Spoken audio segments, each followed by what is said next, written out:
भगवद गीता को यदि केवल एक धार्मिक ग्रंथ मानकर पढ़ा जाए तो उसका वास्तविक सामर्थ्य छूट जाता है, क्योंकि गीता वास्तव में जीवन, कर्म, धन, सफलता, विफलता, नेतृत्व, मानसिक संतुलन और समृद्धि का ऐसा व्यावहारिक शास्त्र है जिसे यदि आज के मनुष्य ने सही ढंग से समझ लिया तो वो न केवल आध्यात्मिक रूप से बल्कि भौतिक रूप से भी अत्यंत समृद्ध बन सकता है। गीता से अमीर बनने का पहला और सबसे मौलिक सिद्धांत ये है कि अमीरी की शुरुआत धन से नहीं बल्कि सोच से होती है। श्री कृष्ण अर्जुन को सबसे पहले ये समझाते हैं कि तुम दुर्बल नहीं हो, तुम आत्मा हो। और जब तक मनुष्य स्वयं को कमजोर, भाग्य का मारा और परिस्थितियों का गुलाम मानता रहेगा, तब तक वो कभी अमीर नहीं बन सकता, क्योंकि गरीबी सबसे पहले मन में जन्म लेती है और बाद में जीवन में दिखाई देती है। गीता का दूसरा सिद्धांत ये सिखाता है कि कर्म ही वास्तविक पूंजी है। आज लोग पैसा कमाने पर ध्यान देते हैं, लेकिन अपनी क्षमता, कौशल और चरित्र को विकसित करने पर नहीं।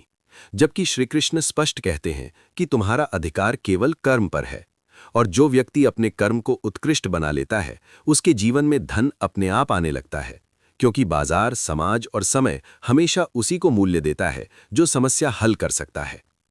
तीसरा सिद्धांत है फल की आसक्ति से मुक्ति, क्योंकि जो व्यक्ति केवल परिणाम के पीछे भागता है वो या तो डर में जीता है या लालच में, और डर तथा लालच दोनों ही गलत निर्णयों को जन्म देते हैं। आज के समय में जो लोग शॉर्टकट अपनाकर जल्दी अमीर बनना चाहते हैं वे अक्सर स्थायी रूप से गरीब सोच के शिकार हो जाते हैं, जबकि गीता सिखाती है कि धैर्य, निरंतरता और दीर्घकालिक दृष्टि ही वास्तविक समृद्धि की नींव है। चौथा सिद्धांत है स्वधर्म की पहचान। श्री कृष्ण अर्जुन से कहते हैं कि दूसरे का धर्म कितना ही आकर्षक क्यों न लगे, अपना धर्म ही श्रेष्ठ है। इसका अर्थ ये है कि हर व्यक्ति को अपनी प्रकृति, रुचि और क्षमता के अनुसार कार्य करना चाहिए। आज लोग दूसरों को देखकर बिजनेस, करियर या निवेश चुन लेते हैं और फिर असफल होकर स्वयं को दोष देते हैं, जबकि गीता कहती है कि जब व्यक्ति अपने स्वभाव के अनुरूप काम करता है तभी वो लंबे समय तक टिक सकता है और वहीं से स्थायी धन का निर्माण होता है। पांचवां सिद्धांत है अनुशासन और आत्मसंयम, क्योंकि बिना आत्मसंयम के धन टिकता नहीं। आज बहुत से लोग कमाते तो हैं, लेकिन खर्च, लत, दिखावा और असंयम के कारण अमीर नहीं बन पाते। गीता बार बार इंद्रियों पर नियंत्रण की बात करती है, क्योंकि जो व्यक्ति अपनी इच्छाओं को नियंत्रित नहीं कर सकता वो धन को भी नियंत्रित नहीं कर सकता। छठा सिद्धांत है समभाव, अर्थात लाभ और हानि, सफलता और असफलता में संतुलित रहना, क्योंकि धन कमाने की यात्रा में उतार चढ़ाव आते ही हैं, और जो व्यक्ति हर नुकसान में टूट जाता है और हर लाभ में अहंकार से भर जाता है वो लंबे समय तक टिक नहीं पाता। जबकि जो व्यक्ति मानसिक रूप से स्थिर रहता है वही बड़े निर्णय शांत बुद्धि से ले पाता है। सातवां सिद्धांत है सेवा और मूल्य सृजन। गीता कहती है कि जो व्यक्ति केवल अपने लिए कमाता है उसकी सीमा छोटी होती है, लेकिन जो व्यक्ति समाज की समस्या को समझकर समाधान देता है उसकी समृद्धि की कोई सीमा नहीं होती। आज की दुनिया में सबसे अमीर वही लोग हैं जिन्होंने किसी न किसी रूप में मानवता के लिए मूल्य पैदा किया है, चाहे वो तकनीक हो, शिक्षा हो, स्वास्थ्य हो या सुविधा। आठवां सिद्धांत है अहंकार का त्याग, क्योंकि अहंकार अमीरी का सबसे बड़ा शत्रु है। जैसे ही व्यक्ति ये मानने लगता है कि उसने सब कुछ स्वयं किया है, वैसे ही उसका पतन शुरू हो जाता है। जबकि श्री कृष्ण सिखाते हैं कि स्वयं को निमित्त मानो। इससे व्यक्ति सीखने के लिए खुला रहता है और वही सीख उसे आगे बढ़ाती है। नवा सिद्धांत है समय का सम्मान।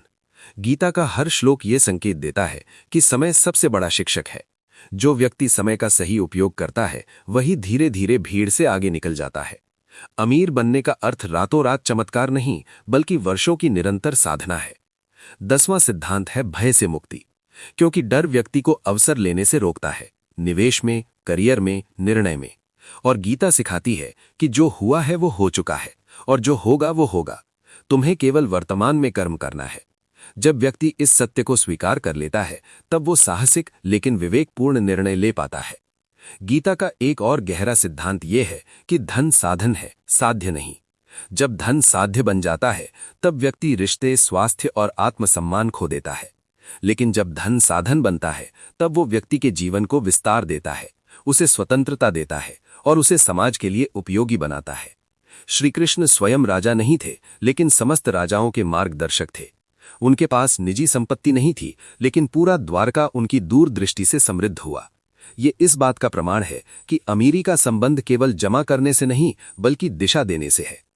अंततः भगवत गीता से अमीर बनने का सार यही है कि पहले भीतर से अमीर बनो, अपने विचार, चरित्र, अनुशासन और दृष्टि को समृद्ध बनाओ।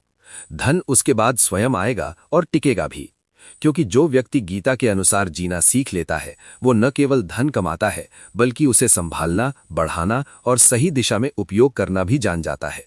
और यही कारण है कि गीता आज भी उतनी ही प्रासंगिक है जितनी युद्ध भूमि में थी, क्योंकि वो मनुष्य को केवल मोक्ष का मार्ग नहीं दिखाती बल्कि उसे इस संसार में सशक्त, सक्षम और समृद्ध बनकर जीना भी सिखाती है।